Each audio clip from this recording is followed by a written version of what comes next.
নমস্কার বন্ধুরা, আবার আমি হাজির হয়ে গেছি নতুন এক রেসিপি নিয়ে। আজকে আমি আপনাদেরকে করে দেখাবো শীতের সবজি দিয়ে এক ধরনের চপ। আপনারা তো অনেক ধরনের আলুর chop, bread chop, vegetable chop, অনেক ধরনের চপ তো খেয়েছেন। চলুন আজ আপনাদেরকে দেখাবো ফুলকপির চপ, একদম সামান্য উপকরণ দিয়ে, আর নিরামিষ চপ।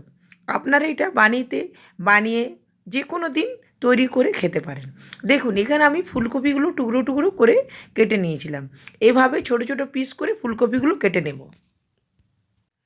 আপনারা চেষ্টা করবেন একটু টাটকা ধরনের ফুলকপিটা নেবার, তাহলে কী হবে, চপটা খেতে একটু ভালো লাগবে। দেখুন এভাবে ফুলকপিগুলো কিন্তু আমি একদম ছোট ছোট পিস করে করে নিলাম। এরপর আমি আপনাদেরকে দেখাচ্ছি ফুলকপিটা কত ছোট ছোট পিস করে কেটেছিলাম। দেখুন আপনারা তো দেখেই বুঝতে পারছেন। এরপর আমি এখানে কিছুটা ধনেপাতা কুচো করে নেব। ধনেপাতাটা আমি চপের সাথে দেবো, সেই জন্য এখানে কিছু ধনেপাতা নিয়ে আমি কুচো করে নিচ্ছি। এটা কিন্তু আমার বাগানের ধনেপাতা। এটা কিন্তু খেতে একটু আলাদা ধরনের লাগে, একটু গন্ধও লাগে, একটু টেস্টও লাগে। দেখুন এভাবে আমি ধনেপাতাগুলো সব কুচো করে নিলাম। বন্ধুরা, আপনারা কি ধনেপাতার পকোড়া খেয়েছেন? আমি আপনাদেরকে একদিন করে দেখাবো ধনেপাতার পকোড়া, খুব টেস্টি হয়। চলুন রেসিপিটা আবার ফিরে এলাম। দেখুন এখানে আমি 1 চামচ জিরে, হাফ চামচ ধনে আর 4টে শুকনো লঙ্কা শুকনো খোলায় ভেজে নিয়েছিলাম। এরপর আমি কড়াইয়ের মধ্যে সামান্য পরিমাণে জল বসিয়ে দেব। জলটা যখন একটু গরম হয়ে যাবে, এর মধ্যে যে ফুলকপির টুকরোগুলো করে রেখেছিলাম সেই ফুলকপিগুলো দিয়ে দেবো। ফুলকপিগুলো দিয়ে আমি 2 থেকে 3 মিনিট একটু ভাপিয়ে নেব। বন্ধুরা, আমার 2-3 মিনিট হয়ে গেছে। দেখুন ফিরে এলাম 2-3 মিনিট পর। এরপর আমি ফুলকপিগুলো তুলে নিচ্ছি। আমি একটা আপনাদেরকে তুলে দেখিয়ে দিচ্ছি, ফুলকপিটা কিছুটা এইরকম সেদ্ধ হবে। এরপর আমি একটা ঝাঁঝরি দিয়ে ফুলকপির পুরো জলটা ঝরিয়ে ফুলকপিগুলো একে একে আমি তুলে একটা বাটির মধ্যে রেখে দেবো। এরপর আমি আপনাদেরকে দেখাচ্ছি, এখানে আমি যে মশলাগুলো আগের থেকে রোস্ট করে রেখেছিলাম সেই মশলাগুলো আমি শিলনোড়াতে আধভাঙা করে নিচ্ছি।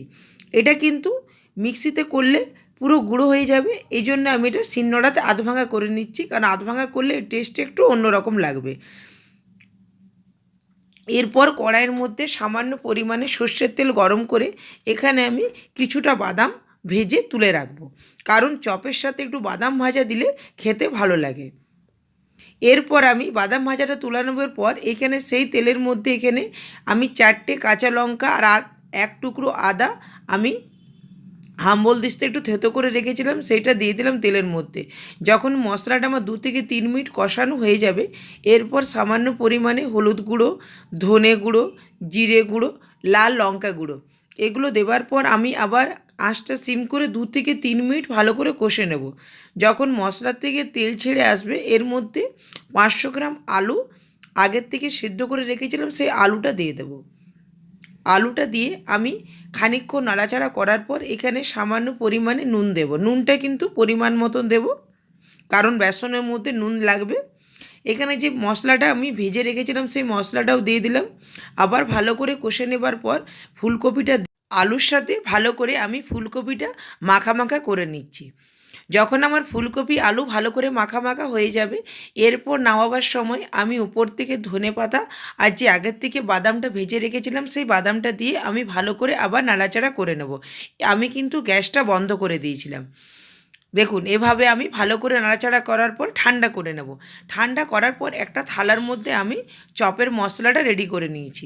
দেখুন এখানে আমি হাতের মধ্যে সামান্য পরিমাণে সর্ষের তেল মাখিয়ে নেব, যাতে আমার চপগুলো গড়ার সময় গড়তে একটু সুবিধা হয়। আপনারা যেরকম সাইজে চপটা গড়তে পারেন, ছোট বড়, চ্যাপ্টা লম্বা, যেমন ধরনের আপনারা চপ চান সেরকম আপনারা চপটা গড়তে পারেন। আমি একটু দোকানের মতন চপগুলো তৈরি করছি। এভাবে আমি সব চপগুলো গড়ে নেব। এখানে আমি একটা স্পেশাল চাটনি তৈরি করছি। দেখুন এটা হচ্ছে ধনেপাতা আর টমেটো চাটনি। এখানে আমি 2টো টমেটো টুকরো করে নিলাম। এরপর এখানে ধনেপাতা কুচো দিয়ে দেবো। ধনেপাতাগুলো আমার বাগানের, আমি আগেই বললাম এই ধনেপাতাগুলো কিন্তু খেতে খুব টেস্টি হয়। এই ধনেপাতার চাটনি দিয়ে আপনার একবার অবশ্যই চপটা তৈরি করে খাবেন, দেখবেন খেতে খুব ভালো লাগবে।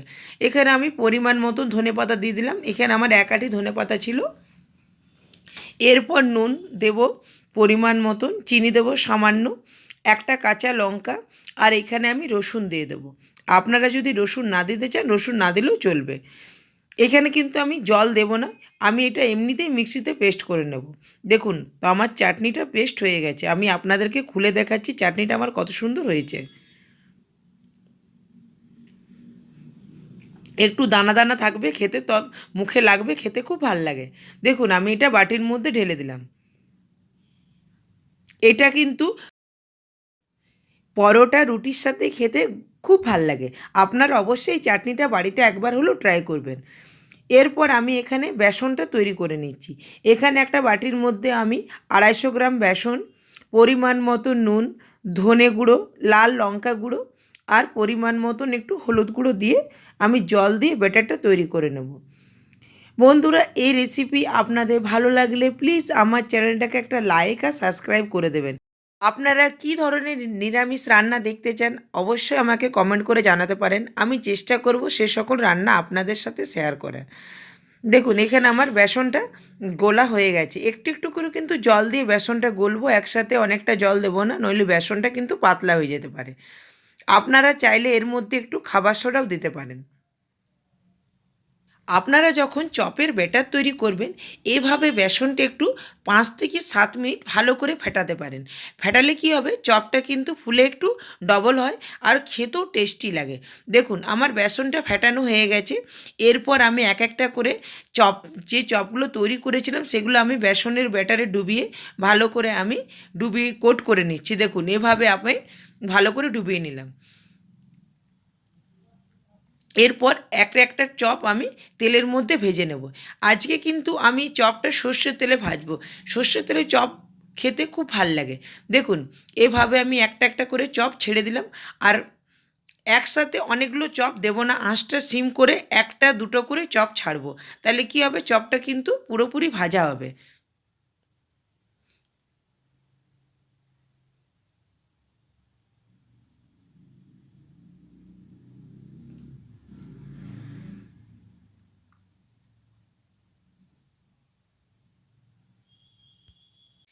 এই শীতে গরম গরম চপ আর মুড়ি খেতে খুব ভাল লাগে।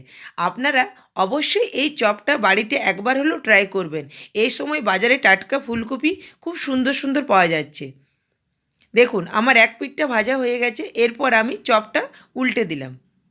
আঁচটা কিন্তু সিম করে এভাবে আমি 5 থেকে 7 মিনিট ধরে চপটা ভালো করে ভেজে নেব।